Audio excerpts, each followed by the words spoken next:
إن الحمد لله نحمده ونستعينه ونستغفره ونعوذ بالله من شرور أنفسنا وسيئات أعمالنا من يهده الله فلا مضل له ومن يضلل فلا هادي له وأشهد أن لا إله إلا الله وحده لا شريك له وأشهد أن محمدا عبده ورسوله يا أيها الذين آمنوا اتقوا الله حق تقاته ولا تموتن إلا وأنتم مسلمون يا أيها الناس اتقوا ربكم الذي خلقكم من نفس واحدة وخلق منها زوجها وبث منهما رجالا كثيرا ونساء واتقوا الله الذي تساءلون به والأرحام إن الله كان عليكم رقيبا يا أيها الذين آمنوا اتقوا الله وقولوا قولا سديدا يصلح لكم أعمالكم يغفر لكم ذنوبكم ومن يطع الله ورسوله فقد فاز فوزا عظيما أما بعد فإن خير الكلام كلام الله وأحسن هدي محمد صلى الله عليه وسلم وشر الأمور محدثاتها وكل محدثة بدعة وكل بدعة ضلالة وكل ضلالة في النار. As Allah Ta'ala has allowed us to reach this blessed month of Ramadan. As we spoke about last week, we talked about the importance of dua. As we know, that is the foundation of all good. And that which we are performing right now is a type of dua. Rather, it's dua al-ibadah. Whereas the supplication of worship itself. As we know, dua breaks down to two types, which is dua al-ibadah or dua al-mas'ala. Meaning the dua, the supplication of worship itself, and likewise the dua, which is what we're going to speak about and a little bit elaborate on, in which a lot of people fall into that which is a mukhalafat. That which is in opposition to the kitab and the sunnah. And what we see and what takes place, what is called al-i'tida fi dua, transgression in dua, what comes in a lot of aspects, where some people perceive it, and where some people are not aware of it, and due to this severe ignorance that has been widespread amongst the Muslims, and their lack of knowledge in these matters, they fall into that which is in opposition, that opposes the book and the sunnah. Last week we talked about, number one, what is important in dua, rather it is the utmost of grave importance. Number one is that it has that ikhlas in it. That which is a nakhilaf min ad-du'as we talked about, the famous athar on the authority of Yazid ibn Abdur-Rahman, and likewise al-Rabi' ibn Khuthaym when they went to the great tabi'i, Alqamah ibn Qais. When we said that all three of them were from the ashab ibn Mas'ud, ibn Abd, Abu Abdur-Rahman, radiyallahu anhu ardah. From those who took the knowledge from Ibn Mas'ud, from them was Alqamah ibn Qais, and likewise Yazid ibn Abdur-Rahman, and likewise Rabi' ibn Khuthaym.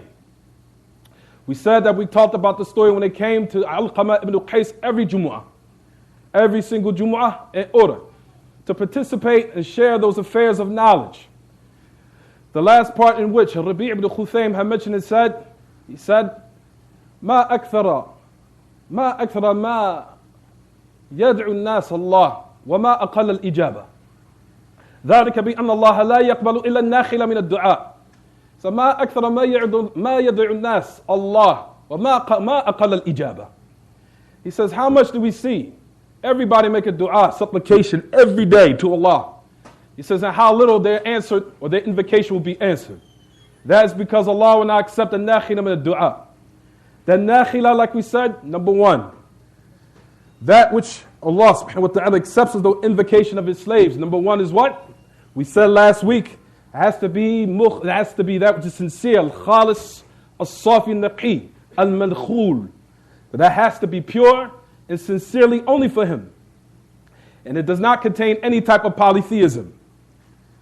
What is the explanation or what is the reason that you see that as some of the mushrikeen that they make dua to other than Allah, that Allah answers it? You see people that make supplication to Jesus, the son of Mary, and Allah might answer it. You see people that make dua to other than Allah, and Allah might answer it.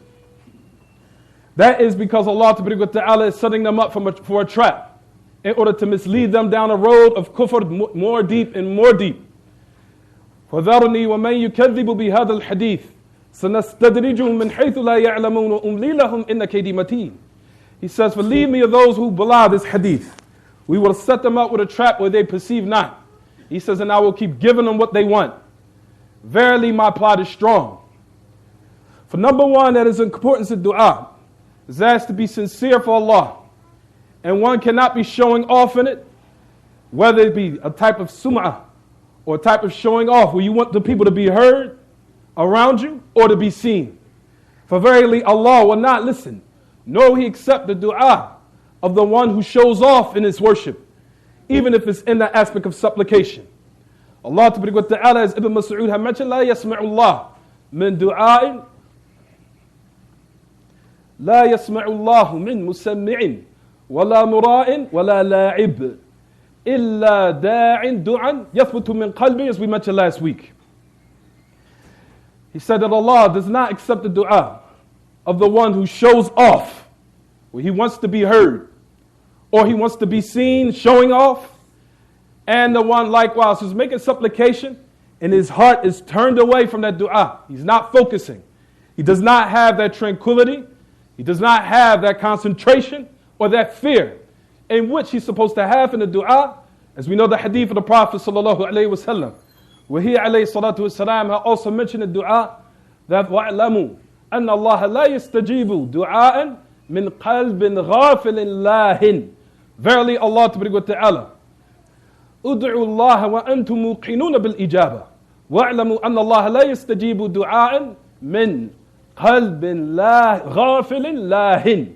Verily Allah Ta'ala, when you make dua to Him, have that surety that Allah is going to answer it. Verily Allah Ta'ala does not answer the dua of the one whose heart is turned away in that dua, where he's playing around and joking and jesting in dua. So number one has to be focused. It has to be sincerely for Allah. One cannot be showing off. And also likewise, the second in which we're going to talk about today, which is called al-i'tida fi dua. That which is called transgressing in dua, where there's a lot of it these days and times. Especially in the du'at of qunut, where you hear the people singing in dua. And that is a type of i'tida in dua, which Allah, what is from, and which we're talking about inshallah, have the ulama say, min asbab radd dua. ومن مقتضيات رد الدعاء التغني به كما سنعرج عليه إن شاء الله بإذن الله. As we know, so number one has to be sincere in dua, not showing off, not wanting to be heard or not wanting to be seen. The second affair which we're going to talk about today, where it is prohibited, highly prohibited in the dua.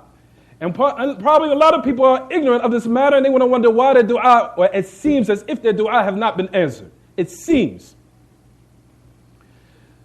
For that which is the second matter which we're going to speak about right now, which is called al-i'tida fi dua, transgressing in dua. And it has a lot of types. Number one, of that which is prohibited in dua, with transgression, a type of transgression in dua, is that which is in it of shirk, that which is in it of polytheism, which is the head of all of that which is a mukhalafa, of an opposition to the kitab and sunnah. From one make a dua to other than Allah tabaraka wa ta'ala is the most ultimate way of making i'tida, transgressing a dua. Where Allah tabaraka wa ta'ala says, وَمَنْ أَضَلُّ مِمَّنْ يَدْعُو مِنْ دُونِ اللَّهِ مَنْ لَا يَسْتَجِيبُ لَهُ إِلَى يَوْمِ الْقِيَامَةِ وَهُمْ عَنْ دُعَائِهِمْ غَافِلُونَ وَإِذَا حُشِرَ النَّاسُ كَانُوا لَهُمْ أَعْدَاءً وَكَانُوا بِعِبَادَتِهِمْ كَافِرِينَ. That Allah tabaraka wa ta'ala says, who is the most astray than the one who invokes other than Him? Who is the most astray than the one who invokes other than Him? So the number one is what? Shirk. Number two of that which is i'tida in dua is to make a ta'liq in dua, to make it conditional upon Allah. Of that which comes in the authority upon Abu Hurairah radiallahu anhu, but the Prophet sallallahu alayhi wa sallam mentioned and said, of that which is of a type of i'tida dua, where a person says, لا يقول أحدكم اللهم اغفر لي إن شئت اللهم ارحمني إن شئت وليعظم المسألة فإن الله لا مكره له وفي رواية وليعظم الرغبة فإن الله لا يتعاظمه شيء أعطاه. To the end of the narration, he says of that which is of a second type of transgressing a dua is to make it conditional upon Allah. Where a person says, oh Allah, forgive me if you will. Well, first in the narration, the Prophet ﷺ said, do not say, one of you, oh Allah, forgive me if you will. Oh Allah, have mercy upon me if you will. Rather ask Allah that which is the most tremendous. Rather Allah ta'ala commanded us to ask Him for Jannat al-Firdaus al-A'la, which is the most highest part of paradise, and above it is al-Arsh. Ask Allah ta'ala that which is the most greatest thing to you in your mind, but it's something that's easy upon Allah.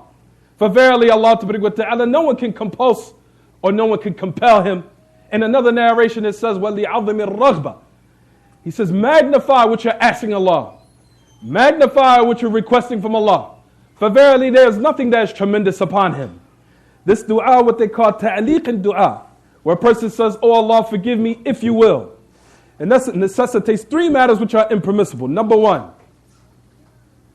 that it displays as if the person is giving the perception that this affair is too heavy upon Allah, that it's too big. And in actuality, this is diminishing your tawheed of Allah. And it's not completing it. Number two, also likewise, it's as if there's someone that is compelling Allah, that's holding Him back from answering the dua when you say this. Number three, why this is impermissible, likewise it shows that if a person is displaying to Allah that you really don't care about dua, if you can answer it, if you can do it for me. If you can't, it's not really a big deal. For these three matters, that which is i'tidad dua is impermissible when one is supplicating to Him. Not to say, oh Allah, forgive me if you will. Give me sustenance if you will. Rather, ask Allah for the greatest of matters. For verily Allah ta'ala, nothing is tremendous upon Him of what He gives. Another third type of dua, of that which is transgressing in dua, is asking things and matters in dua, in which the Prophet ﷺ had described, likewise of transgressing in dua, which is the Hadeeth, which is in Ibn Majah, and likewise in Sunnah bi Dawood, on the authority of Abdullah ibn Mughaffal, سمع ابن له يقول في دعائه اللهم إني أسألك القصر الأبيض عن يمين الجنة إن دخلتها فقال أبوه يا بني صل الله الجنة وتعوذ به من النار فإني سمعت من رسول الله صلى الله عليه وسلم سيكون في أمتي ما يعتدون في الدعاء والطهور. That which is in Ibn Majah, or likewise Hassanahu al-Imam al-Albani. With the Prophet ﷺ, or that which is of the son of Abdullah ibn Mughaffal. He said that he heard that his son saying in his supplication, "O Allah, I ask you for a white castle on the right side of paradise, if I enter it." He said, "O my son, ask Allah for paradise. Seek refuge in Him from the fire. For verily I heard from the Prophet ﷺ, there will be from my ummah who will transgress in dua. For asking Allah ta'ala from that which is not wadid, that which has not been narrated upon the Prophet ﷺ, and going into details in matters that is considered transgressing the bounds of dua, such as asking, for example, "O Allah, allow me to have 100 Mercedes if I enter paradise. The color is this, with the rims is like this," to the end of it.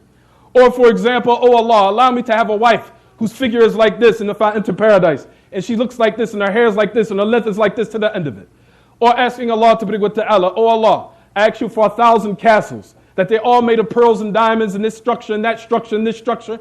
All of this is i'tida' in dua. I'tida' in dua. Also likewise, which is impermissible in dua, which is another type of i'tida', is to gather between two things which are impossible for that which is pertaining to the human beings. Such as, "Oh Allah, I ask you if you can make me a prophet and an angel." "Oh Allah, I ask you to make me a jinn or a prophet or an angel." That's i'tida' in dua, transgressing in dua. Also from that which is the other type of i'tida' in dua, is to make dua bi itham al qati'at rahim. Is to make dua to Allah for something that is evil and a sin, or cutting off one's ties with his family. Is also considered i'tida' in dua. It's transgressing in dua. And that which we're going to talk about in the second khutbah, which is another type of i'tida' in dua, which goes along with the hadith of Abdullah ibn Mughaffal, singing in dua. and which we'll talk about in the second part of the khutbah. Walhamdulillahi Rabbil Alameen.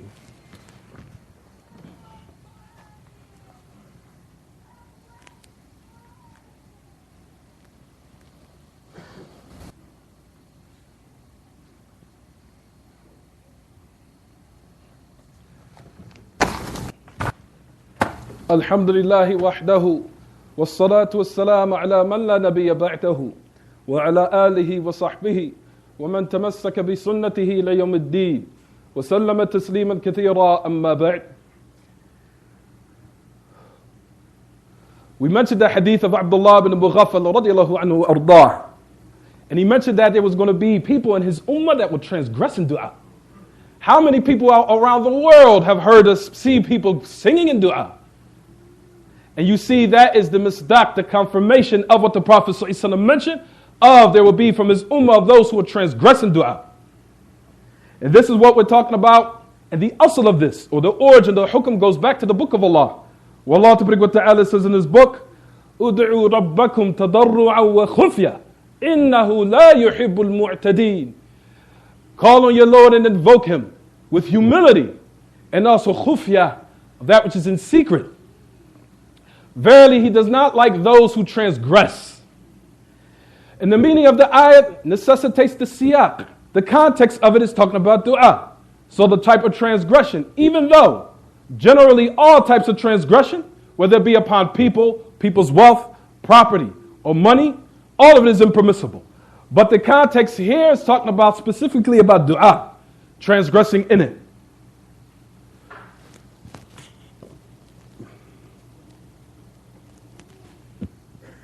For the first thing we want to say of that which is of singing, or that which is pertaining to singing and dua, of this is a matter which the ummah has been tried with, been tested with, all around the world.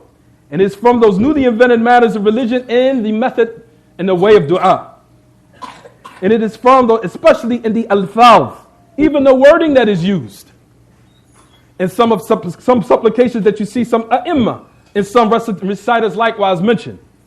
So not only just the actual dua that they use is incorrect, also likewise them singing it, and which we'll talk about today, given the details of it of why it's impermissible and how it's not from the Sunnah. As we know, we've seen a lot of qurra, a lot of reciters doing this, and a lot of people think they're ulama.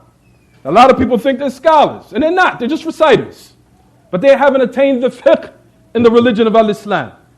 And you'll find that this is the sign in which Ibn Mas'ud mentioned, radiyallahu anhu, where he had mentioned in that tremendous athar where he said, how will you be if trials and tribulations was to come to you?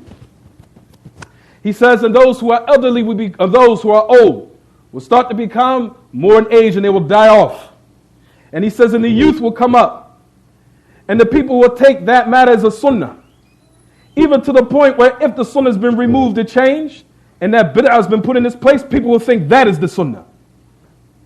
And Abu Abdurrahman ibn Abd, Abdullah ibn Mas'ud, he mentioned and said the reason. He said, قال إذا كثرت قراءكم وقلت فقهاؤكم وكثرت أمراؤكم وقلت أمناؤكم والتمست الدنيا بعمل الآخرة. He said that with the reason for what the people will fall into in removing that sunnah and putting in its place that newly invented matter, and the people taking it as a sunnah to the point where if you practice the sunnah, the people will think you're practicing bid'ah. He said, when your reciters will become in abundance, the reciters that will come in abundance, and those who have true knowledge will become few. And he says, your leaders will be plenty. He says, and those who are trustworthy will be minute. And he says, and the dunya will be sought over the affairs of the hereafter. So number one, we say, firstly, that to sing with dua, what they say, تغني بالدعاء والتطريب والتلحين هو أمر محدث ويدل لذلك ويدل على ذلك. Singing in dua, or using it in a musical manner, or using it in a manner where you're beautifying it to the point where you're singing it, he says it's impermissible. Number one, that al-asl, as we know that the origin in the worship is al-man', everything is unlawful. All the affairs of the asl, or the origin in worship and the aspects of worship, all of it is impermissible. Unless there's a text saying that you can do it. In order to protect the people from falling into shirk. into falling into different types of aspects of what is muhdathat, of that which is newly invented matters and innovations, which is the worst and hideous of all sins. So the door of that which is of ibadat, the door is shut unless there's a text saying you can do it.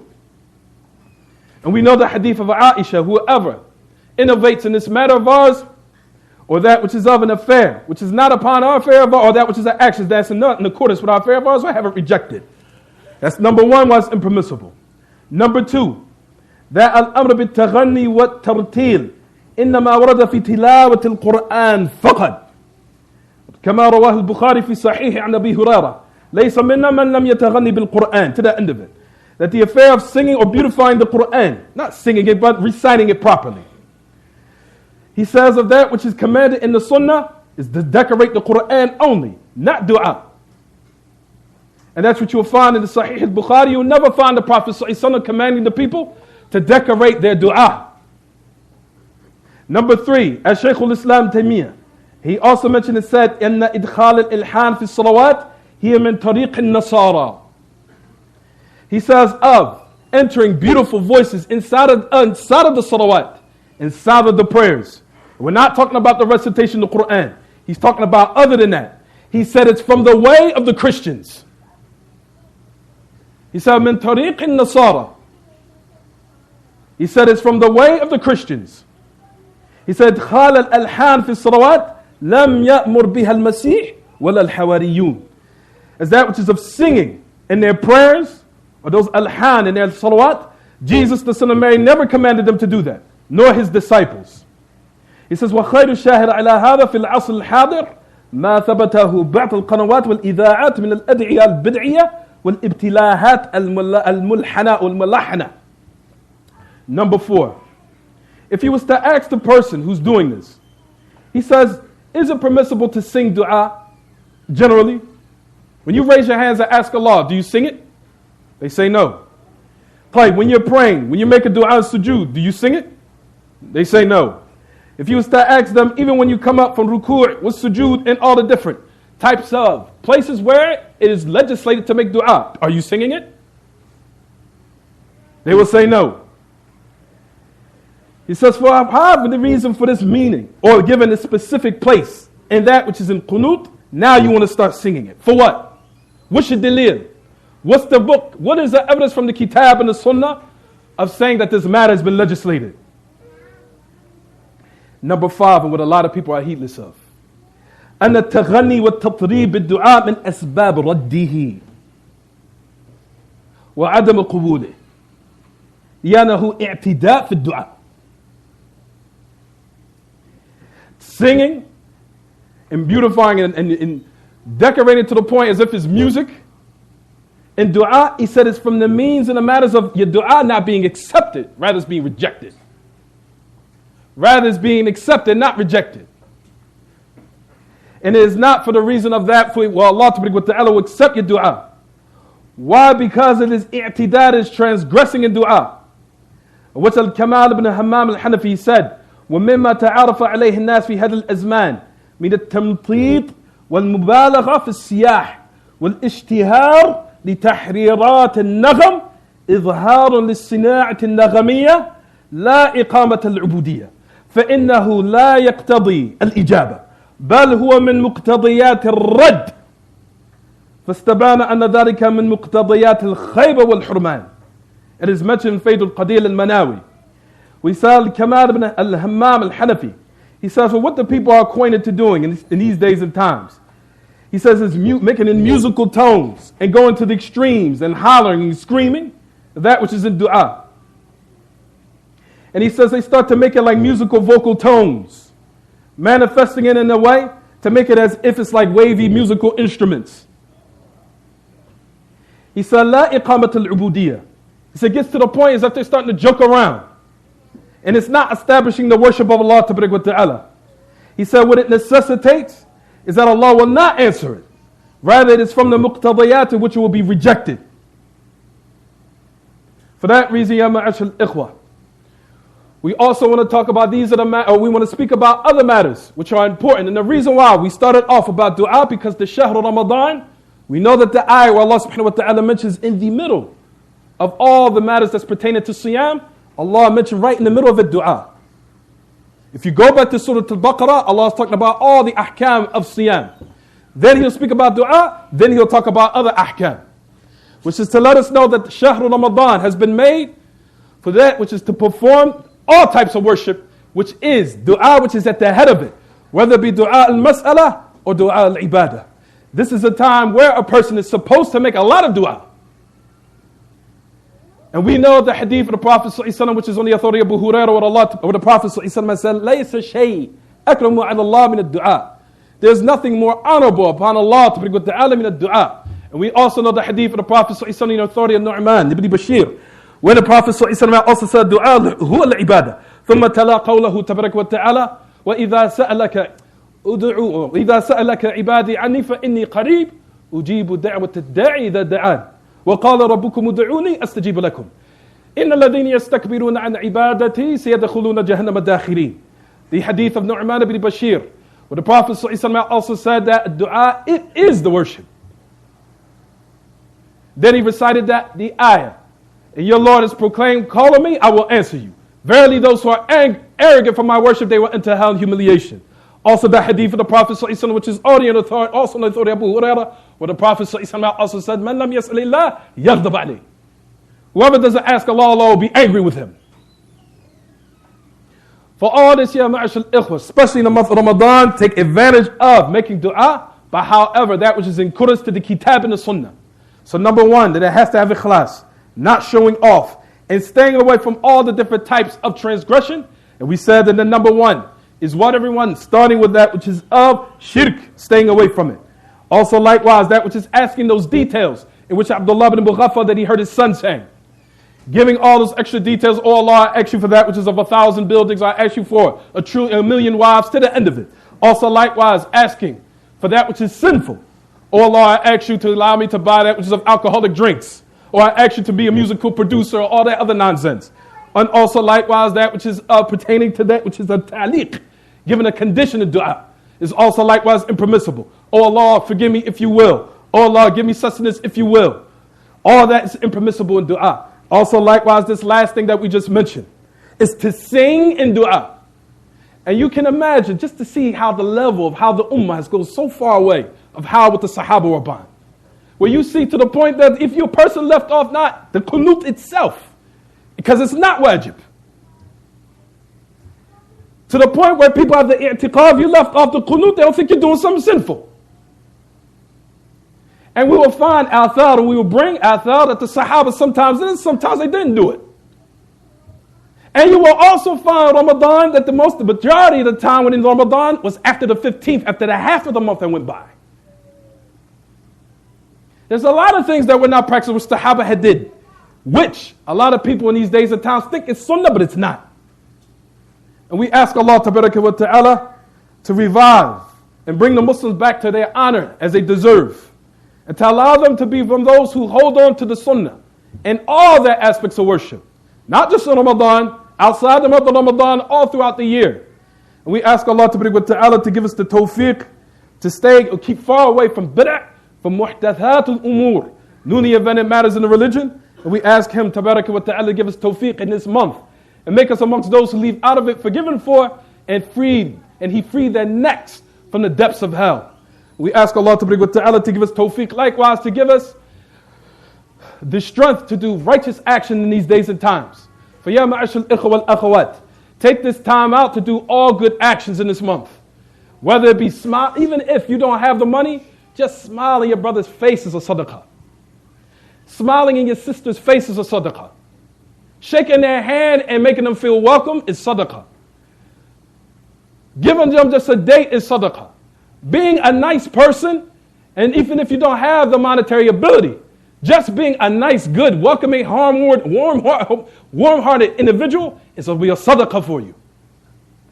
So it's not all about just giving sadaqat, but it's also likewise of giving what you can, even if you allow your brother by, relieving him of, that's it, that's it. As the hadith says with the Prophet ﷺ, when the man who came upon the ranks moving the people up, he said, that's enough. لَقَدْ آذَيْتُ أَنَيْتُ. So Hadeeth, he says that you have harmed the people and you have what? That's it.